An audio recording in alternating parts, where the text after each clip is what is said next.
Cette vidéo montre un moment de l'année 2021, lorsque 13 soldats américains ont perdu la vie lors d'un attentat suicide à l'aéroport de Kaboul, en Afghanistan. C'était une journée tragique, et le président Trump l'a qualifié de moment le plus embarrassant de l'histoire de notre pays. Mais il y a un secret bien plus sombre derrière cette tragédie, un secret qui se dévoile discrètement depuis des années. La Russie paie secrètement les talibans pour tuer des soldats américains en Afghanistan depuis au moins 2015. Des rapports indiquent que la Russie a dépensé environ 30 millions de dollars pour financer des attaques contre les troupes américaines et alliées. Mais ce n'était pas simplement de la violence aléatoire. C'était une opération soigneusement planifiée par l'agence de renseignement militaire russe, le direction principale du renseignement dont nous parlerons bientôt. Ces actions ont essentiellement transformé l'Afghanistan en un champ de bataille entre les États-Unis et la Russie.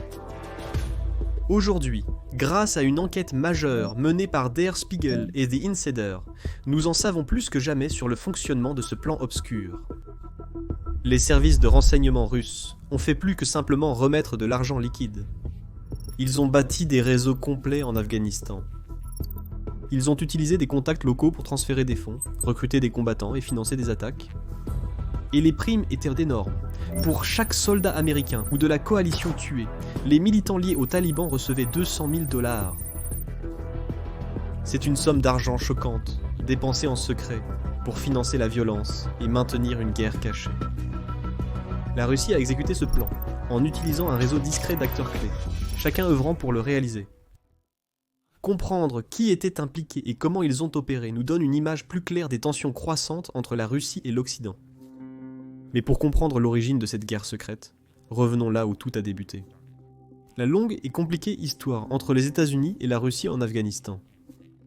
Une bataille qui a commencé dès 2001. Après le 11 septembre, les États-Unis ont envahi l'Afghanistan pour combattre le terrorisme. Mais vous ignorez peut-être la réaction de la Russie face à cette situation. La Russie a une longue histoire avec l'Afghanistan qui remonte aux années 1800 à une époque appelée le Grand Jeu. À cette période, la Russie et la Grande-Bretagne rivalisaient pour dominer l'Asie centrale. En 1878, la Russie a envoyé ses premiers diplomates à Kaboul, cherchant à établir des routes commerciales vers l'Inde. Mais la Grande-Bretagne voulait que l'Afghanistan soit une zone tampon pour tenir la Russie à distance. En 1907, la Grande-Bretagne et la Russie ont signé l'entente anglo-russe, accordant à la Grande-Bretagne une influence sur l'Afghanistan, et à la Russie le contrôle de certaines parties de l'Asie centrale et du nord de l'Iran. Mais l'histoire ne s'arrêtait pas là. En 1979, l'Union soviétique a envahi l'Afghanistan pour aider ses alliés communistes à prendre le pouvoir. Initialement, tout semblait simple pour eux. Ils ont pris de grandes villes et mis en place un gouvernement allié. Mais les Moudjahidines, combattants afghans, ont riposté avec force. Les rebelles Kurdistan ont reçu des armes et du soutien de pays comme les États-Unis, qui cherchaient alors à vaincre l'Union des républiques socialistes soviétiques pendant la guerre froide. La guerre a duré près de 10 ans, et l'Union soviétique s'est rendue compte que c'était un désastre. En 1989, ils sont finalement partis.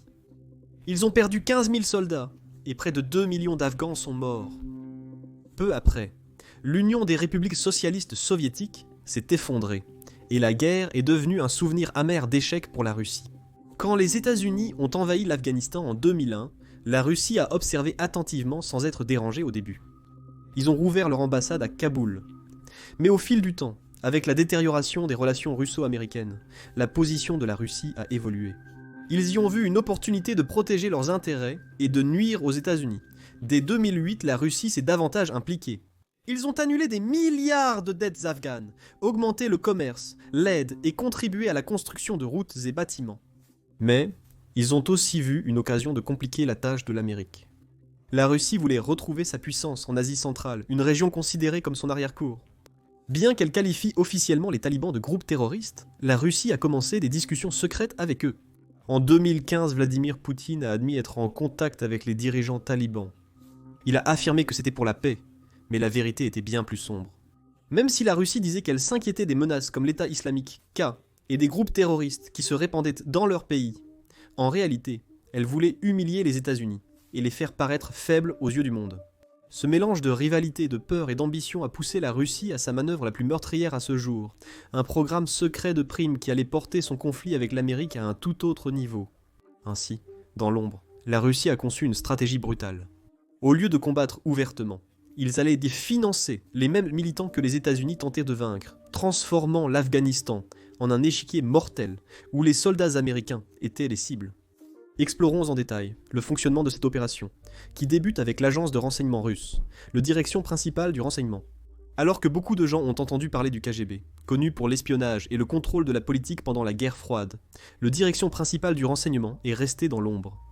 Il n'était pas aussi connu, mais il a survécu à la chute de l'Union soviétique et est devenu l'un des réseaux d'espionnage les plus dangereux au monde.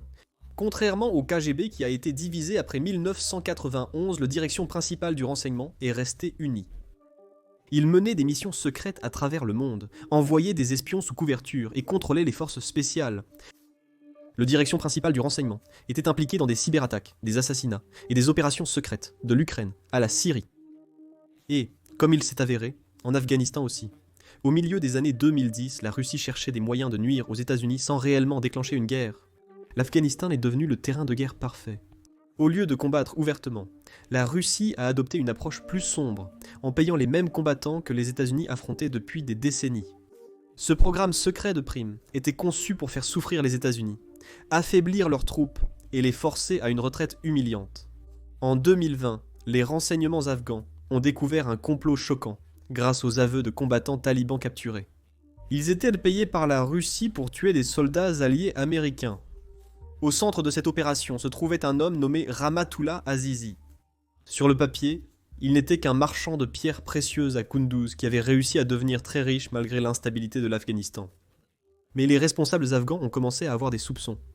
Lors d'une perquisition à son domicile, ils ont découvert plus d'1 demi-million de dollars en liquide. Mais Azizi lui-même s'était enfui, probablement en Russie, avant son arrestation. Pour comprendre comment Azizi s'est caché, nous devons parler du système d'argent secret des talibans, le commerce des pierres précieuses. L'Afghanistan possède d'immenses réserves d'émeraudes, de rubis et de lapis-lazuli. Ces pierres précieuses sont plus que précieuses. Elles sont un moyen clé pour les talibans de faire circuler de l'argent. Chaque semaine, dans des endroits comme la province du Panjshir, des enchères ont lieu où les acheteurs misent des milliers, voire des millions de dollars pour des pierres précieuses fraîchement extraites. Les talibans taxent les ventes de pierres précieuses, prétendant aider l'Afghanistan. Mais en réalité, ce commerce est un réseau financier caché, quasi impossible à retracer. Avec l'Afghanistan qui possède des minéraux estimés à 1000 milliards de dollars, des pays étrangers comme la Chine, la Russie et l'Iran s'y intéressent. Contrairement aux banques qui gardent des traces des transactions, celles des pierres précieuses n'en laissent aucune. L'argent peut être échangé secrètement, passé en contrebande à travers les frontières, puis converti en espèces, armes ou influences. C'est exactement ainsi qu'Azizi a pu opérer sans se faire prendre. Son entreprise de pierres précieuses était une couverture idéale pour le programme russe de primes. Il transférait des millions de dollars russes en liquide par courrier, camouflant des transactions mortelles en échange de pierres précieuses. Azizi était une petite partie d'un réseau beaucoup plus vaste d'agents russes en Asie centrale. Le direction principale du renseignement l'a aidé à créer de multiples fausses identités, dont certaines étaient liées à des espions russes, impliqués dans des assassinats et des missions de sabotage. Mais Azizi n'agissait pas seul. Les enquêteurs ont découvert un autre personnage clé, le lieutenant-général Ivan Kassianenko, un haut commandant de l'unité 29155 du direction principale du renseignement. Cette unité est connue pour ses opérations secrètes en Europe et au Moyen-Orient. Les fréquents déplacements de Kassianenko entre la Russie, l'Afghanistan et les pays voisins laissaient fortement penser qu'il était le cerveau derrière le programme de primes. Mais si la Russie payait pour la mort de soldats américains, elle devait avoir une raison. Il n'agissait pas sans motif. Il ne s'agissait pas seulement de faire du mal, mais d'un plan bien plus vaste. La Russie avait des objectifs précis. Les comprendre révélera toutes les raisons pour lesquelles elle a emprunté une voie si périlleuse. Explorons-les. Pour la Russie, ce programme secret de primes n'était pas seulement destiné à aider les talibans. Il s'agissait de prendre leur revanche. Comme vu précédemment, les États-Unis ont joué un rôle majeur dans la défaite cuisante de la Russie en Afghanistan dans les années 1980, en finançant secrètement des combattants afghans qui ont contribué à repousser les soviétiques. Selon beaucoup, cette guerre a contribué à l'effondrement de l'Union soviétique quelques années après. Vladimir Poutine ayant déclaré à maintes reprises que l'effondrement de l'Union des républiques socialistes soviétiques est la plus grande catastrophe politique du siècle dernier, on comprend qu'il veuille se venger des États-Unis. Aujourd'hui, des décennies plus tard, l'histoire se répète. Mais cette fois, la Russie était de l'autre côté. Les États-Unis étaient piégés dans leur propre guerre sans fin en Afghanistan, et la Russie a vu une occasion de renverser la situation. Au lieu d'envoyer ses propres troupes, La Russie a discrètement soutenu les talibans, utilisant l'argent plutôt que des soldats pour saigner l'Amérique à blanc, exactement comme les États-Unis l'avaient fait contre eux des années auparavant. Mais la vengeance n'était pas la seule raison. La Russie avait aussi des objectifs plus ambitieux. Ils voulaient affaiblir l'influence des États-Unis, renforcer leur propre position en Asie centrale et faire paraître l'Amérique faible sur la scène mondiale. En poussant les États-Unis vers l'échec, ils pouvaient s'imposer comme nouvelle puissance. Lorsque les États-Unis se sont retirés d'Afghanistan en 2021, la Russie avait déjà accru son influence dans la région. Pendant ce temps, certains responsables du programme de primes se sont exilés en Europe, en Inde et ailleurs, vivant désormais sous de nouvelles identités. Leur mission demeure inconnue, mais une chose est sûre. Le jeu mortel de la Russie en Afghanistan pourrait encore se poursuivre. Mais si la Russie a vraiment payé pour la mort de soldats américains, il semble qu'il aurait dû y avoir une réponse massive. Cependant, les États-Unis n'ont pas déclaré la guerre à Moscou et n'ont pas engagé d'action militaire immédiate. Comprendre les raisons de cet événement est crucial pour saisir pleinement la gestion américaine de cette situation choquante. Voyons la véritable histoire derrière tout cela. Pour saisir la réaction américaine à la prime, il faut s'immerger dans l'univers complexe et opaque du renseignement international. En réalité, la vérité derrière ces allégations était incertaine. Les services de renseignement américains n'étaient pas totalement sûrs des actions de la Russie. La CIA a déclaré que leurs renseignements sur le programme de primes n'étaient étayés que par une confiance faible à modérée, signifiant que certaines sources étaient douteuses ou ne pouvaient pas totalement prouver les faits. Ce n'était pas une preuve irréfutable, mais plutôt une suspicion plausible. Sans preuve solide, le Pentagone ne pouvait justifier de grandes actions. Le général Frank McKenzie, responsable des forces américaines en Afghanistan, a déclaré publiquement que cela n'avait pas été prouvé à un niveau de certitude satisfaisant pour lui. L'administration Trump a fait face à un dilemme complexe. Sans preuves concrètes, ils n'ont pas sanctionné directement la Russie pour les primes offertes. Pourtant, ils sont restés silencieux publiquement, même face aux critiques des démocrates jugeant cette inaction dangereuse. Le président Trump a continué à faire des gestes amicaux envers la Russie, comme essayer de les réintégrer dans le G7 et réduire les troupes américaines en Allemagne, envoyant ainsi des signaux contradictoires. Washington n'a pas insisté davantage, car en géopolitique, l'incertitude est fréquente, en particulier avec un pays comme la Russie. Toute réaction forte sans certitude absolue pourrait aggraver les tensions, voire mener à la guerre. Les deux pays possèdent près de 90% des armes nucléaires mondiales, une situation qu'aucun des deux ne souhaitait réellement. En résumé, la raison pour laquelle les États-Unis n'ont pas lancé une riposte massive, c'est qu'ils ne pouvaient tout simplement pas en être absolument certains. Et dans le monde obscur de l'espionnage international, cette incertitude peut tout changer. La justification du silence par l'incertitude est encore débattue. Cependant, même sans preuve concrète, il est évident que la Russie ne cède pas. De l'Afrique au Moyen-Orient, en passant par l'Ukraine, la Russie utilise des tactiques obscures pour défier les États-Unis à chaque occasion. Mais la confrontation directe n'est pas leur style. Ils opèrent par l'intermédiaire de groupes proxy, de mercenaires et de campagnes d'influence secrètes, gardant juste assez de distance pour nier toute implication tout en étendant leur influence. Même sans aveu direct, leurs actions racontent toute l'histoire. La Russie est prête à aller plus loin que jamais pour affaiblir la puissance de l'Amérique et faire pencher l'influence mondiale en sa faveur. L'Afghanistan n'était qu'un exemple de la façon dont la Russie a utilisé des intermédiaires pour mener une guerre dans l'ombre. Mais ce n'est pas le seul endroit. Qu'il s'agisse de déployer des mercenaires en Afrique ou d'alimenter des mouvements séparatistes en Ukraine, leur stratégie est mondiale. Examinons de plus près ces stratégies russes pour déstabiliser les gouvernements, alimenter les conflits et étendre son influence. Les sociétés militaires privées, également appelées mercenaires, en particulier le groupe Wagner. La Russie a trouvé un moyen sournois d'étendre son pouvoir à travers le monde en utilisant des armées secrètes, appelées sociétés militaires privées ou sociétés militaires privées. Ce ne sont pas des soldats russes ordinaires, avec des drapeaux sur leurs uniformes. Ce sont des combattants payés, opérant dans l'ombre pour que la Russie puisse nier toute implication en cas de problème. La Russie compte sur ses armées privées parce qu'utiliser son armée officielle pourrait entraîner de graves conséquences, des guerres, des sanctions internationales et la perte de soldats russes. Grâce aux sociétés militaires privées comme le groupe Wagner, la Russie peut mener des combats, s'emparer de ressources et contrôler des pays faibles sans jamais reconnaître son implication. Ces groupes, comme Wagner, ont des liens étroits avec des personnalités puissantes en Russie. Evgueni Prigojine, un proche allié de Vladimir Poutine, surnommé chef de Poutine, en raison de ses liens commerciaux avec le Kremlin, en est un exemple. Jusqu'à son assassinat en 2023, évidemment. Ces soldats secrets opèrent dans l'ombre, menant des missions sans liens officiels avec le gouvernement russe. Un exemple clé de cela peut être observé en Syrie. En 2018, des centaines de combattants de Wagner ont attaqué une base militaire américaine à Deir ez-Zor, mais les forces américaines étaient non prêtes et ont riposté avec force. À la fin, environ 300 combattants de Wagner étaient morts ou gravement blessés. La Russie a nié puis modifié sa version à maintes reprises. En tant qu'armée privée, Wagner permettait à la Russie de nier son implication dans l'attaque, malgré l'évidence du contraire. Mais la Syrie n'est pas le seul lieu d'activité de Wagner. En Libye, ses combattants ont soutenu le chef de guerre Khalifa Haftar dans sa lutte pour le contrôle de la capitale et d'importants champs pétrolifères. Cela a renforcé l'influence de la Russie en Afrique du Nord sans déploiement officiel de troupes. Wagner s'est implanté au Soudan, au Mozambique et en République centrafricaine, pays riches en ressources naturelles mais marqués par de nombreux conflits en Afrique. La Russie échange des armes et une aide militaire contre l'accès aux ressources précieuses, accroissant ses gains et son influence. Même au Venezuela, Wagner protège le président Nicolás Maduro depuis 2017, l'aidant à rester au pouvoir face à l'opposition soutenue par les États-Unis. Cela montre comment la Russie utilise ses combattants secrets pour protéger les dirigeants qui la soutiennent. Mais la Syrie a été le plus grand défi pour Wagner.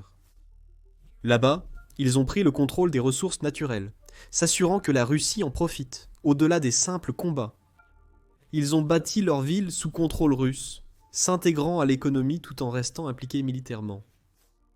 Cependant, on ne peut pas ignorer la brutalité de Wagner. Ils ont été accusés de crimes horribles tels que la torture, les exécutions publiques et des prises de contrôle violentes, utilisées pour terroriser et soumettre la population. Wagner est devenu l'un des groupes les plus redoutés dans la guerre moderne grâce à ses actions. La Russie ferme les yeux sur leurs méthodes car ils obtiennent des résultats. Même si Wagner a subi des pertes et des critiques, il n'est pas près de disparaître. Ces armées secrètes sont un outil clé dans le plan de la Russie pour défier l'Occident, gagner plus de pouvoir et contrôler les pays plus faibles, tout en gardant les mains propres.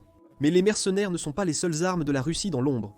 Toutes les batailles ne se livrent pas avec des fusils et des soldats sur le terrain. Certaines se déroulent dans le cyberespace, où la Russie excelle dans l'art de la cyberguerre et de la désinformation. Explorons maintenant l'influence discrète des campagnes cybernétiques et des réseaux de désinformation russes sur les élections, les conflits et l'opinion publique mondiale. La Russie détient une arme secrète qui n'est pas constituée de chars ou de missiles, mais qui s'utilise via des ordinateurs et des téléphones. La Russie est devenue experte dans l'utilisation des cyberattaques et des fausses informations pour perturber d'autres pays sans jamais y mettre les pieds.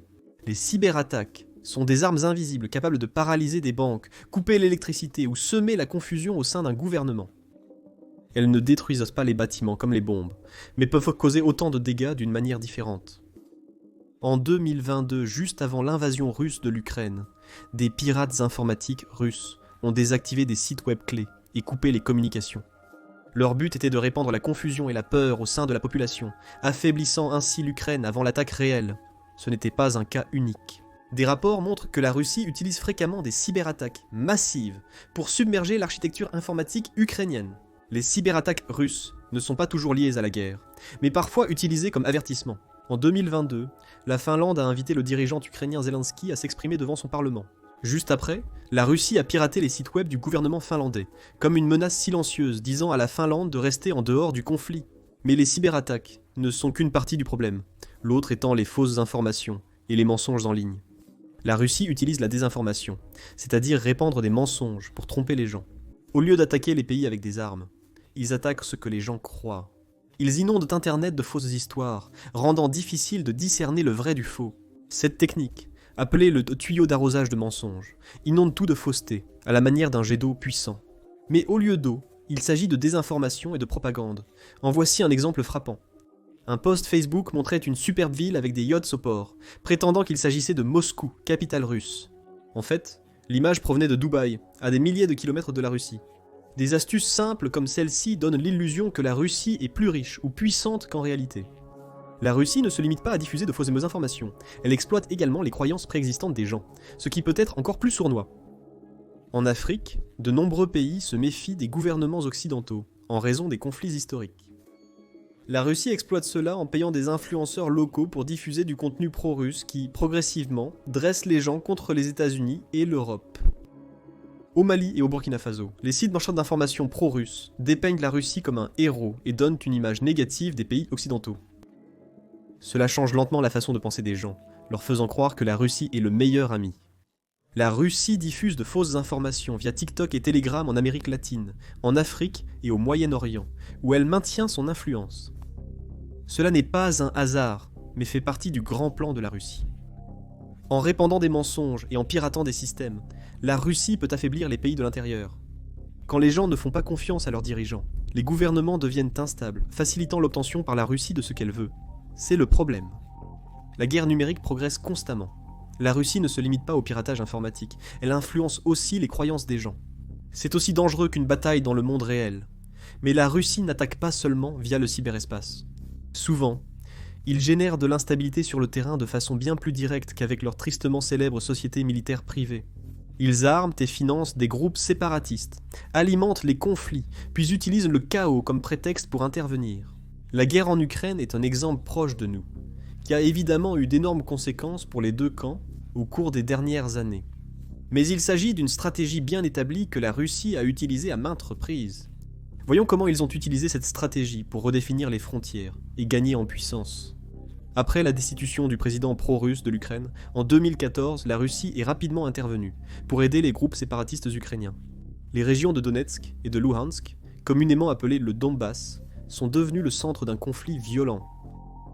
Ces zones séparatistes, la République populaire de Donetsk, République populaire de Donetsk et la République populaire de Luhansk, illustrent comment la Russie affaiblit d'autres pays de l'intérieur. La Russie a fait plus qu'encourager. Elle a fourni de l'argent, des armes et même des combattants. Un document divulgué révèle que la Russie planifiait d'investir plus de 12 milliards de dollars en 3 ans dans ces régions. La plupart des fonds ont été utilisés pour augmenter les salaires et les pensions, rendant la vie locale plus proche de celle en Russie qu'en Ukraine. Le plan était clair, rapprocher ces régions de la Russie, rendant presque impossible leur réunification avec l'Ukraine à l'avenir. Mais la Russie ne s'est pas arrêtée à l'argent. Elle a aussi envoyé des soldats et des armes.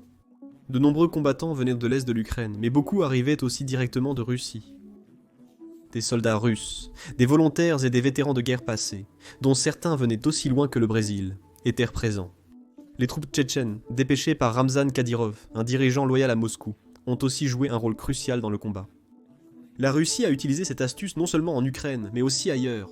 En 2008, la Russie a appuyé les séparatistes d'Ossétie du Sud et d'Abkhazie en Géorgie. Après des années à les soutenir, la Russie a envahi, affirmant qu'elle devait protéger ces régions. Ces régions demeurent sous contrôle russe à ce jour. La Russie soutient depuis longtemps la Transnistrie, région séparatiste de Moldavie.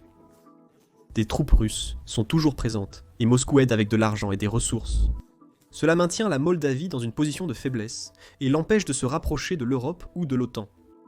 La Russie agit ainsi pour garder ses voisins faibles et divisés, les rendant moins résistants à son influence. La présence de régions séparatistes en Ukraine, Géorgie et Moldavie compliquent leur adhésion à l'OTAN ou à l'Union européenne.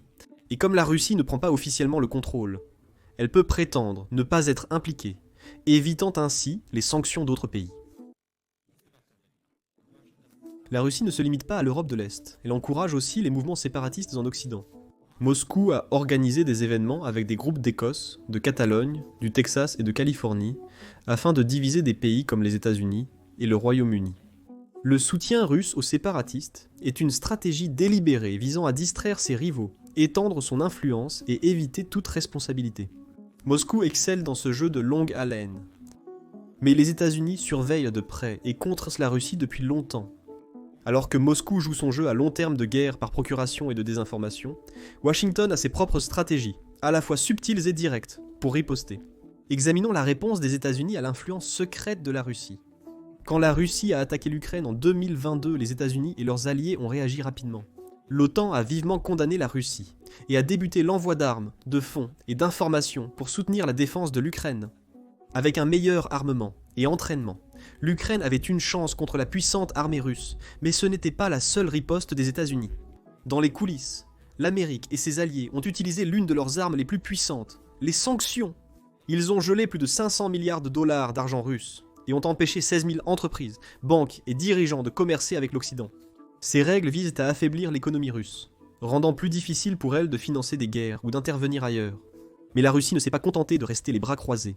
Elle a trouvé des moyens de contourner les sanctions, en mettant en place des routes commerciales secrètes et en concluant des accords avec des nations amies. La Chine est devenue l'un des plus grands partenaires de la Russie, l'aidant à continuer d'acheter et de vendre des biens importants. En 2023, le commerce entre la Russie et la Chine a augmenté de 70%, atteignant un record de 237 milliards. La Chine a fourni à la Russie des technologies et des pièces nécessaires pour les armes, l'aidant à poursuivre le combat malgré les restrictions. Les États-Unis étaient au courant des accords secrets de la Russie. Les espions américains ont surveillé les ventes de pétrole dissimulées qui financèrent la guerre. Les États-Unis ont mis en garde des pays comme la Chine de ne pas aider la Russie à contourner les sanctions. Malgré cette pression, la Russie persiste. Elle a converti son économie en machine de guerre, transformant les usines de produits du quotidien en fabricants de chars, missiles et armes. Certains Russes ont grandement profité de la guerre, n'ayant donc aucune motivation pour la paix. Les États-Unis ont réalisé que le conflit serait de longue durée. Ils ont augmenté les dépenses militaires, renforcé les alliances et envoyé plus de troupes en Europe de l'Est pour empêcher la Russie de devenir plus puissante. L'Amérique craignait qu'un retrait prématuré permette à la Russie de se reconstruire et revenir plus forte.